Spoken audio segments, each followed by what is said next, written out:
প্ৰত্যেক বছৰে 5 জুন তাৰিখে বিশ্ব পৰিৱেশ দিৱস পালন কৰা হয়। ৰাষ্ট্ৰসংঘৰ মানুহৰ পৰিৱেশৰ ওপৰত হোৱা কনফাৰেন্সৰ অনুপ্ৰেৰণা অনুসৰি 1973 চনৰ 5 জুন তাৰিখৰ পৰা এই দিৱসটি পালন কৰা হৈছিল। বিশ্ব পৰিৱেশ দিৱসৰ 2020 বৰ্ষৰ থিম হ'ল জৈৱ বৈচিত্ৰ্য উদযাপন। প্ৰায় 1 নিযুত প্ৰজাতি আমাৰ পৃথিৱীৰ পৰা প্ৰায় বিলুপ্তিৰ পথত আগবাঢ়িছে, যিটোৰ বিষয়ে আলোচনা কৰা বা সজাগতা সৃষ্টি কৰাৰ কাৰণে এই তাৰিখটোৱেই উত্তম সময়। আমাৰ মাজৰ পৰা বিলুপ্তিৰ দিশত আগবঢ়া এশিঙীয়া গড়, গোল্ডেন লেংগুৰ, বগা দেউতাৰ বনৰীয়া হাঁহ, নদী ডলফিন আদিৰ উপৰি উদ্ভিদৰ কেইবাটাও প্ৰজাতিক আমি ৰক্ষা কৰাৰ কাৰণে সজাগ হ'ব লাগিব।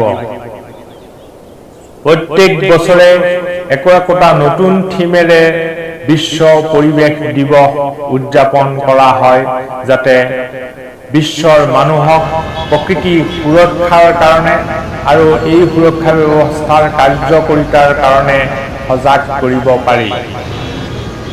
দুৰ্ভাগ্যজনকভাৱে কৰোনা কোভিড-19 ভাইৰাছৰ আক্ৰমণৰ বাবে এই বছৰ বিশ্বত হাহাকাৰৰ সৃষ্টি হৈছে। বহু মানুহ মৃত্যুমুখত পৰিছে আৰু সেইবাবে পৃথিৱীৰ কেইবাখনো দেশ 2 মাহৰ পৰা 3 মাহ পৰ্যন্ত লকডাউন অৱস্থাত আছে। পৃথিৱীৰ কেইবাখনো দেশ লকডাউন থকা অৱস্থাত ঘটনাক্ৰমে বহু যান-বাহনৰ চলাচলৰ লগতে বহু উদ্যোগ সম্প্ৰতি বন্ধ হৈ আছে। সেয়েহে ইন্ধন ব্যৱহাৰ কমি গৈছে আৰু প্ৰদূষণৰ মাত্ৰাও কিছু শতাংশ হ'লেও কমি যোৱাটো প্ৰকৃতিৰ কাৰণে এটি সুখৰ খবৰ। এইবাৰ পৃথিৱীয়ে নিজে নিজৰ সুৰক্ষা বাছি লৈছে।